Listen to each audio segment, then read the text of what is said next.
Rahmat Allah itulah yang menjadikan kita masuk surga. Sehingga tidak ada orang yang sombong dengan pencapaian ibadahnya. Tidak ada yang sombong dengan ilmunya. Karena orang yang berilmu belum tentu masuk surga.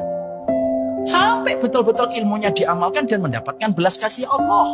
Saya ini belajar dari anak saya. Saya pernah dampingi anak saya.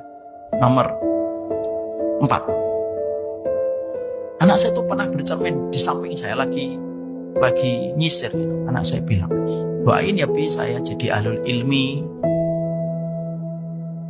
Amin. Nanti saya ngomong ya. Tidak sampai 1 menit anak saya mengkoreksi, merevisi. Gak jadi deh. Loh kok gak jadi? Ahlul ilmi itu memang benar lah. Iya, saya mintanya tidak ahlul ilmi, ahlul jannah. Nah tanya kenapa ahlul jannah? Karena orang berilmu belum tentu masuk surga.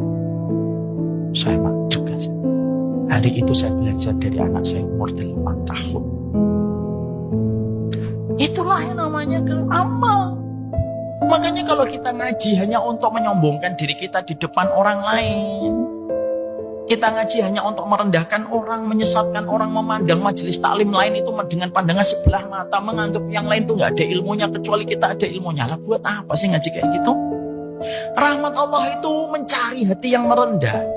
Sebagaimana air itu selalu mencari tempat yang rendah. Makanya kenapa kita sering disuguhkan di dalam sejarah kisah-kisah nyata yang tragis orang yang beribadah matinya murtad. Sering mendapatkan kisah nyata kayak gitu. Sering kita dapatin itu di dalam kitab-kitab. Kenapa ada orang yang ibadah akhirnya matinya murtad walaupun ibadahnya luar biasa?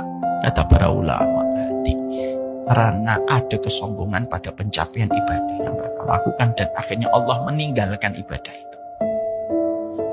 Dan akhirnya dijadikan ibadah itu berantakan yang berujung dengan murtadnya orang itu di akhir hidupnya.